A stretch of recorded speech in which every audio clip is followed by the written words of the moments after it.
Well, welcome to The Perspective today. My name's Lorie Hartshorn. I'm filling in for Mike Sherbino all this week. And boy, we're tackling some great conversations and questions that are challenging our perspective on what's happening in our world. And we know the world's filled with trouble, right?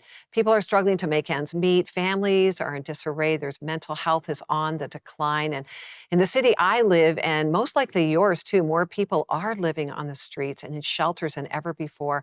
Our systems perhaps have failed us, and many people fall through the cracks. But Jesus did say that we would have trouble in this world, but he also promised he had overcome the world. Well, what does that mean? He has overcome the world. Well, that's a longer sermon, but for today, one of the ways Jesus overcomes the pain, the sorrow, the trauma of this life is through people like you and me who love God and love others. Jesus overcomes the challenges of this life through us. He uses us to bring hope and healing where there is none. It can feel kind of overwhelming for sure if you're trying to address some of the very real challenges on your own. So that's why ministries exist, to help us work together to bring God's love and care to others. And one of those ministries is Siloam Mission in Winnipeg. And today we're going to meet Tessa Blaikie Whitecloud, the CEO of the mission. She and her team have a fresh vision for the city to end chronic homelessness. Well, welcome to The Perspective, Tessa. It's so nice to have you with us. Thanks so much for having me. I'm really honored. Well, this is a big topic today, but just give us a glimpse. I was in Winnipeg actually not too long ago, and I walked through some of the streets there. Give us a picture of what Winnipeg looks like in light of chronic homelessness crisis. What would people see if they came for a visit? Yeah, I think, if you're in that downtown core area, you're going to see a lot of people for whom this neighborhood has become their home in the absence of a stable home. And so we have folks that are, sharing at a family meal, but are doing it outside because they don't have that capacity to share inside because they haven't been housed properly. And really, this is coming from years of neglect in Winnipeg of social housing. So, as a prairie city, we only have a third of the social housing stock. That's 3 units for every 20 people in need, compared to other prairie cities that have 8 or 9 for every 20 people in need. So we're really significantly fallen behind in terms of the housing available to people. And that's pushing more and more folks, unfortunately, especially more seniors right now, actually, into chronic homelessness because of that lack of affordable housing access. Wow. I mean, that's really insightful. Most of us, you see the problem, but you don't know why. You don't know why it existed. How did the Siloam mission start? Was it in response to this?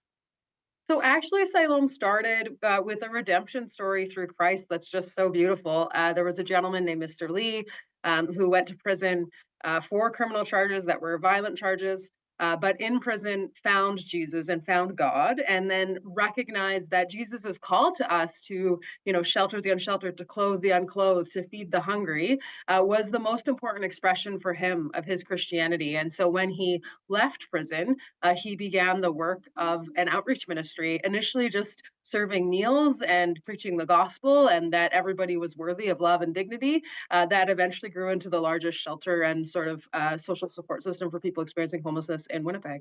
Wow. And how did you get involved? So for me, it's been a long journey of just answering God's call in different spaces. I worked with another Christian-based homelessness organization before this one, but ultimately, I actually started my career in mental health. And you're talking about good mental health and maintaining mental health, but you can't do any of that without a home.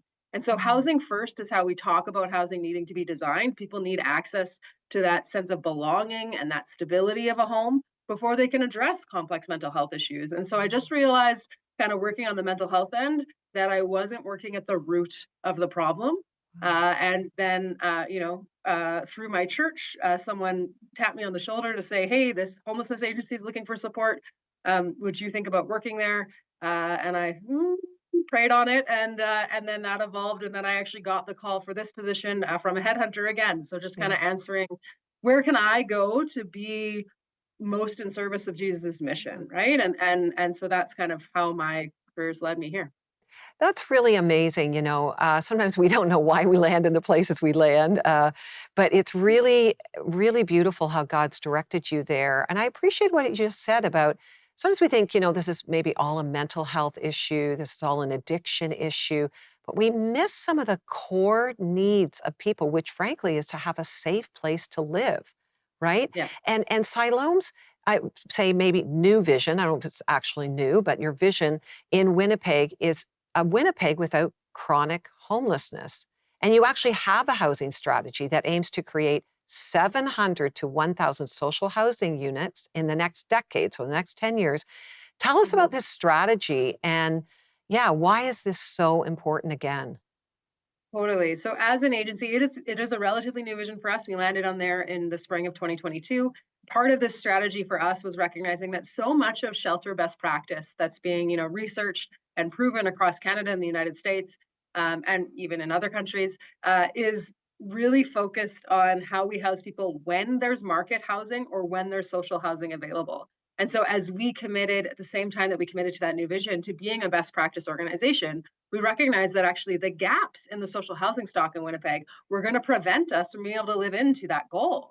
And so we, again, if it's housing first, if that sense of belonging needs to come first, if we know that from the research, there's no way we're going to be able to do as much of the housing work as we want to without getting those housing units online. And, God calls on us to share and to make change where we can make change. If we have the power to do so, to help people, and so we said, okay, well, that's something we need to seriously listen to. We already have 105 housing units. We brought 33 on this year, so now we're at 138, and now it's about how do we grow to being well over 800, because we need to make sure that people actually have a chance, and that chance comes with stable, supportive housing. Mhm. So that housing strategy piece and that vision of ending chronic homelessness, there's no reason that somebody should be experiencing homelessness for longer than 6 months in our city and in our country.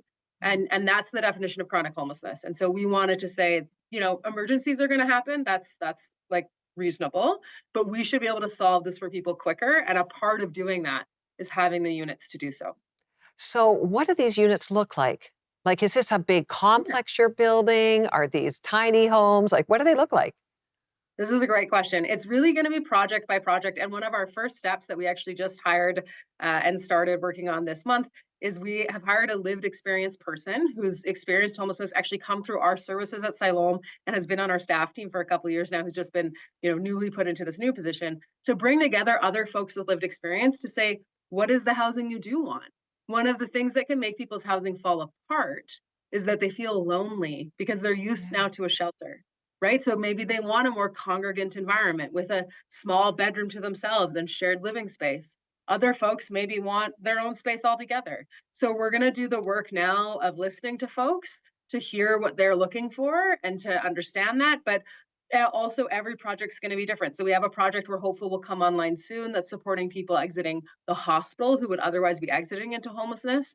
That's going to be more congregate and supportive.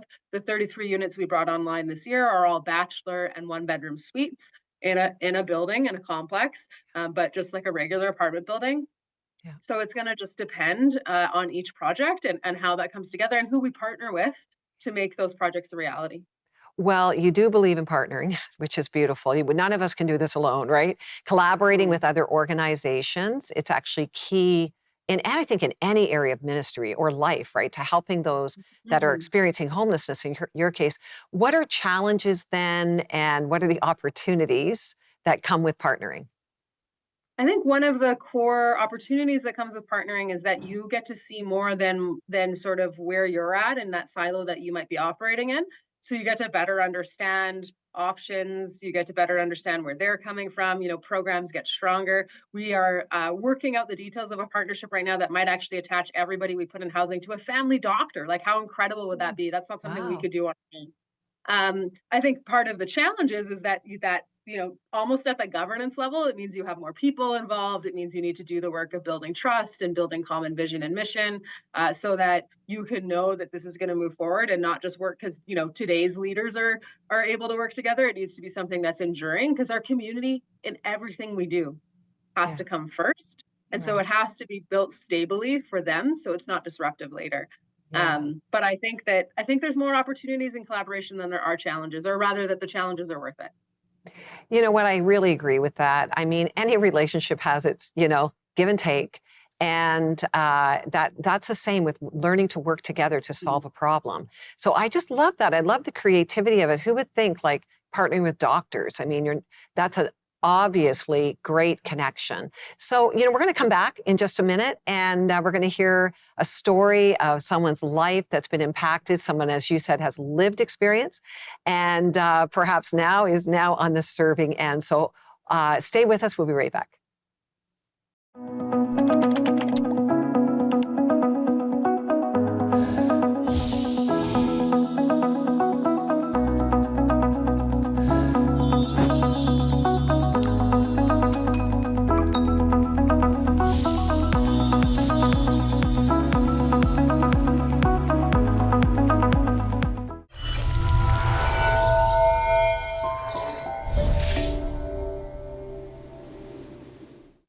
Well, we're back and ready to hear a story of impact. Tessa, share with us, as you said earlier on, someone who has life experience, has been impacted by the work of Siloam Mission. What does their story look like?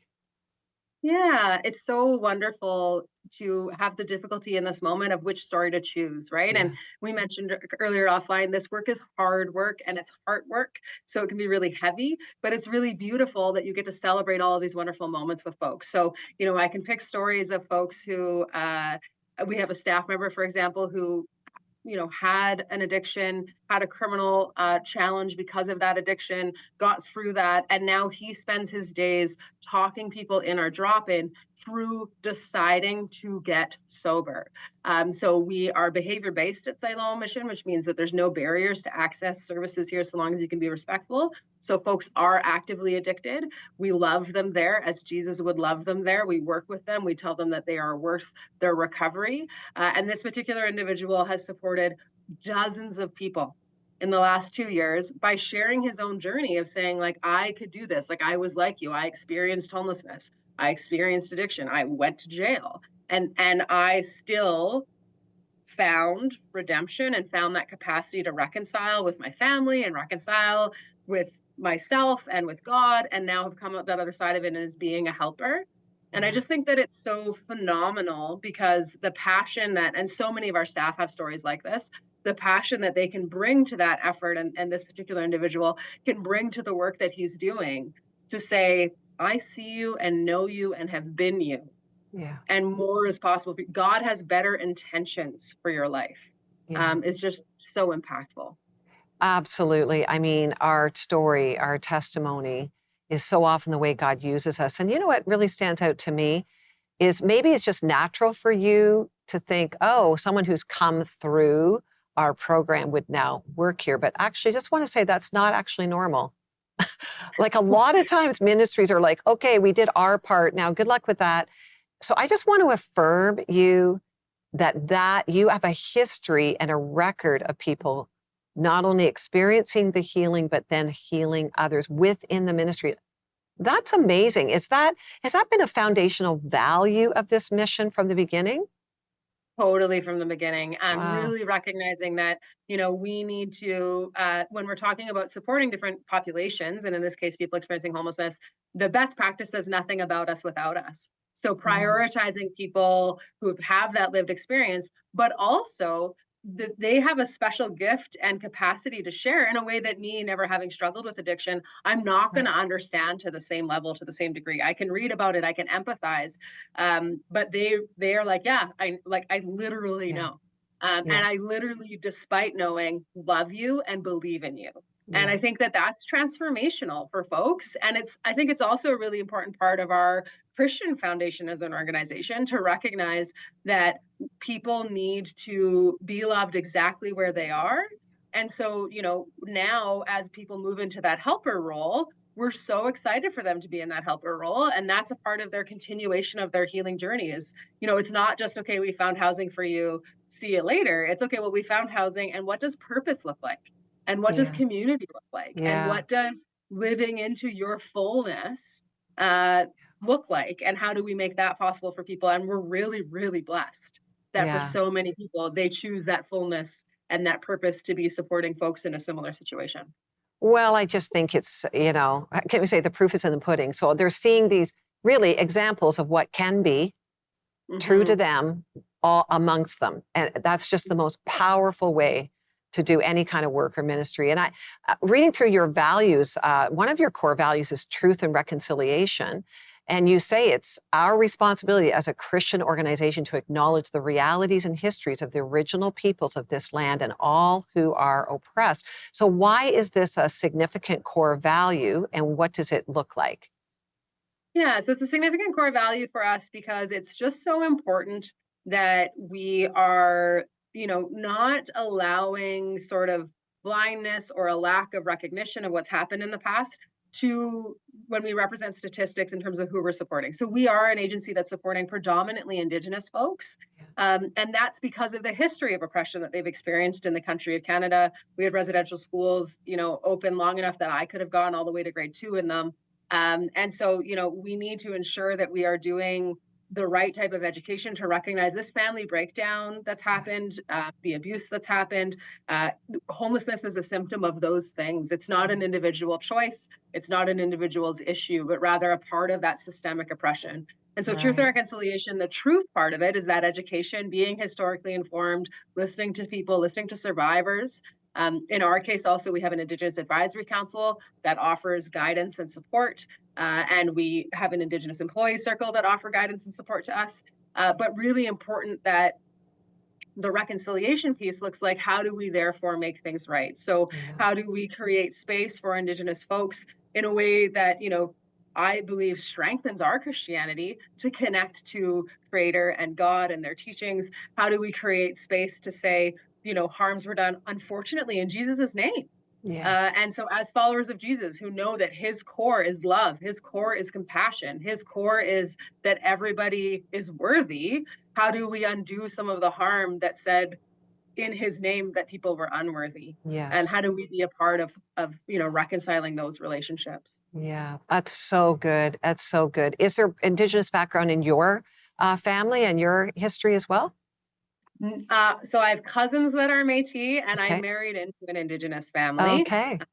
Really blessed. My husband is Dakota, which is a local Indigenous community, kind of for the northern states and southern Canada.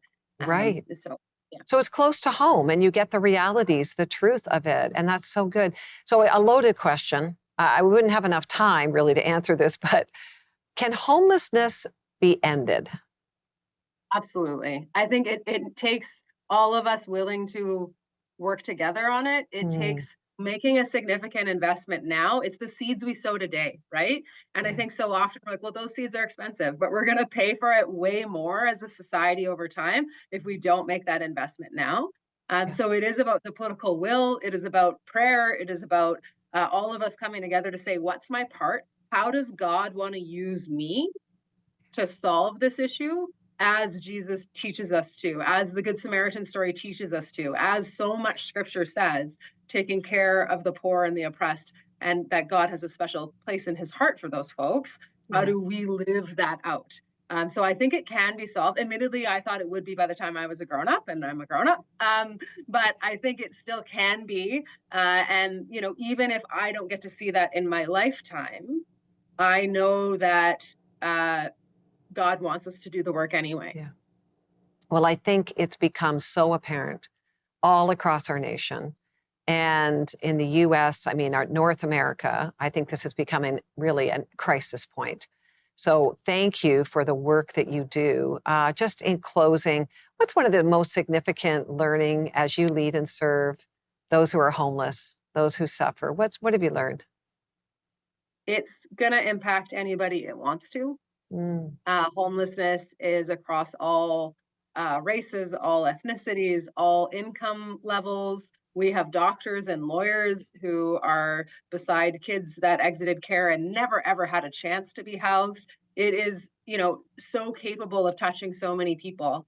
And all of those people, when I see them, I see Jesus. Wow. And that's what we need to do when we think about homelessness, whether it's someone you love in your own life that you can see in that person, whether it's their divinity that you can see.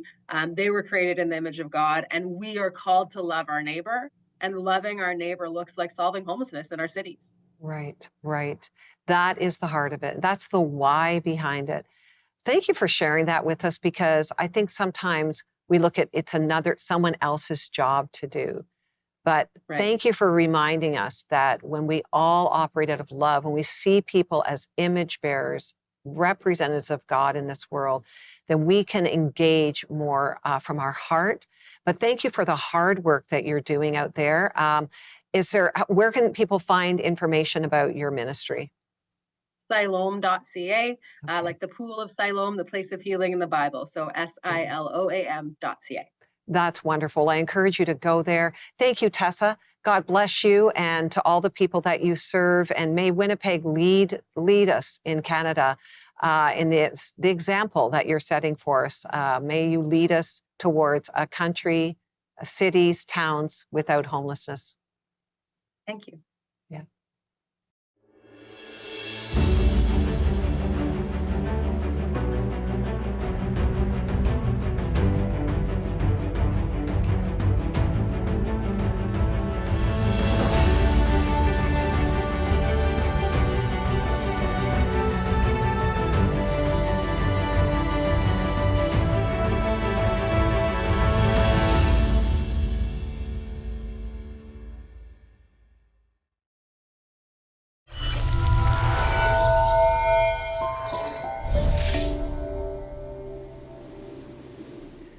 We've all experienced one of those seasons we simply didn't believe we could endure, right?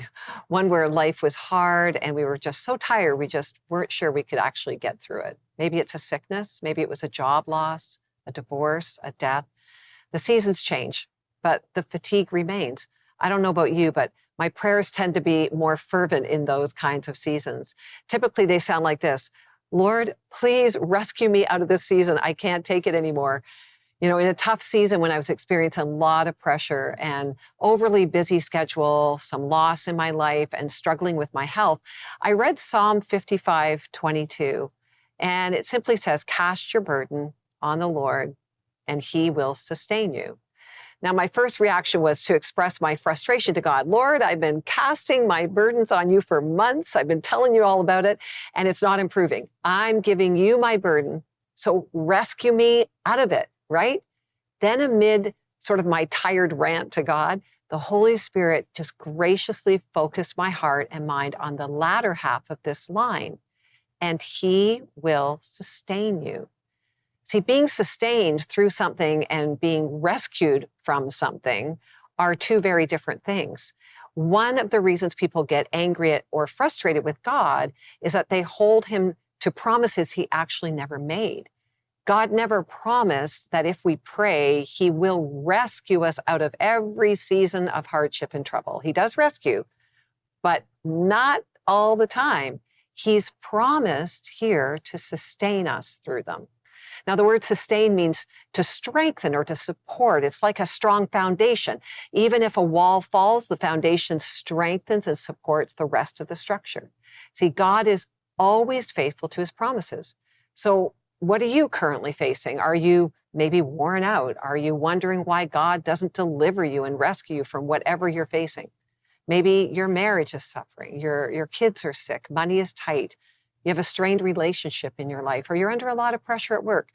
If that's the case, well, be encouraged. Cast your burden on the Lord, and he will sustain you. He will strengthen and support you through it. He is your secure foundation, even if the walls are falling. Maybe you need a renovation anyway, who knows? He may not deliver you out of what you're facing, but he will give you everything you need to get you through it. And you know why? Well, it's because he's promised that he will. God is always faithful to his promises that he makes.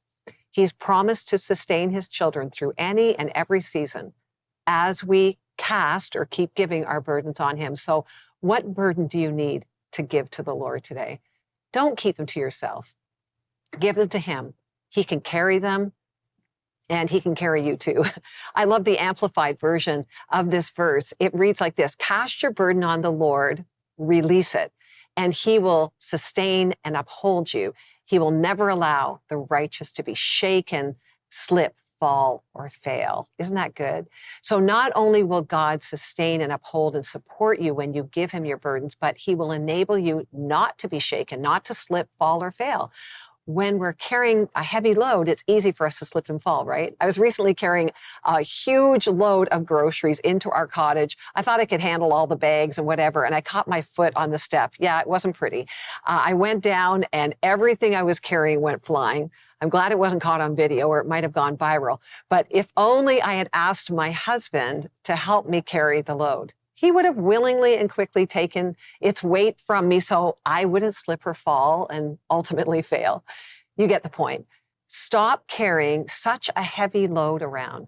Give it to God. He will sustain, strengthen, and support you so you don't actually slip and fall, because that is who our God is.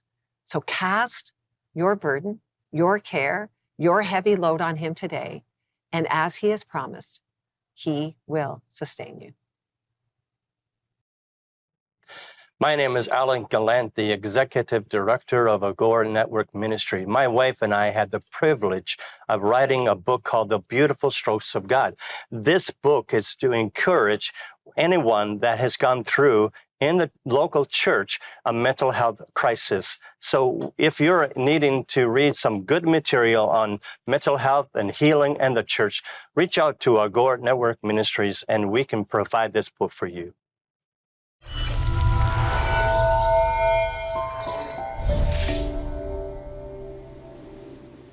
Well, our goal today was to give you some fresh perspective on some things. I know I learned some things today about homelessness. I learned that at the core of so much of the problem in people's lives is not have a safe place to live. And sometimes we're addressing the problem from, other challenges in people's lives, the addiction, the mental health, and yet we haven't provided them safety and belonging. So I don't know what that stirred in your heart today, but I encourage you to look around you and respond to the needs in your city and get involved or partner with ministries like Siloam. If you need prayer today, maybe you are experiencing trouble or trauma in your life, would you call us at 1-855-910-6297? We're here for you. And if you have never said yes to Jesus, open your heart to him. He truly is the one that provides healing and freedom and hope.